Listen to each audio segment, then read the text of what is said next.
In the 1970s, New York graffiti, rapping, and breaking became the prime expressions of a new young people subculture called hip-hop. Graffiti is the written word, there's the spoken word of rap music, and then there's the acrobatic body language of dancers like breaking. In the late 70s and early 80s, in places like New York's East River Park, something revolutionary was happening. This was a form of music built around the dazzling skills of the DJ. DJs like Grandmaster Flash used small snatches of their records, looping and scratching them to suit the needs of the dancers.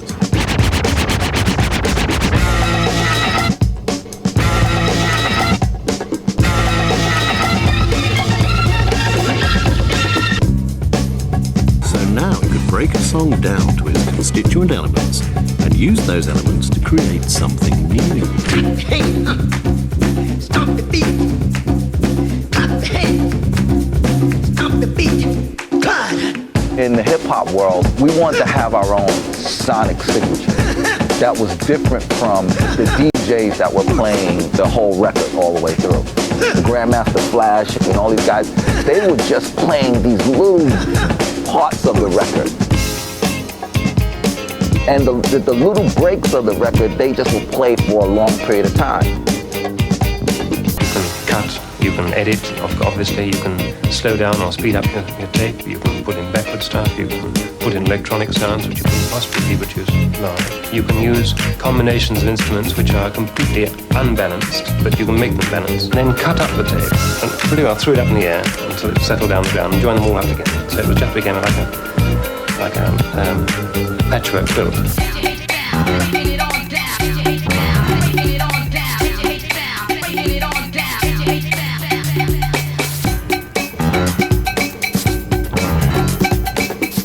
Clyde Stubblefield hit on what I consider to be the perfect beat. From the beginning, they took advantage of a new piece of technology, the sampler, that allowed them to use other people's music in their recordings. Using this kit, Hank created a rebellious new sound. And there wasn't a more anti-authority expression than sampling. If Public Enemy wanted the sound, they just took it. Sampling allowed Public Enemy to use old records in a much more sophisticated way, creating songs that were like audio collages. Dan, I'm just an addict, addicted to music, maybe it's a habit. I gotta use it. Dan, I'm just an addict, addicted to music, maybe it's a habit. I gotta use it.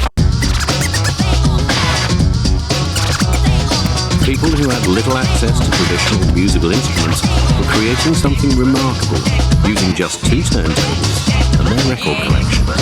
The only way to listen to music is still on vinyl. The best producers, they have this ability to create a signature tapestry that makes all of these bits and pieces actually sound like an original composition. Sights and sounds far beyond anything you've tested. What y'all think y'all doing bringing us the call for this guy and saying we stealing beats? Y'all can't copyright no beats, man. Y'all judges ain't crazy, man.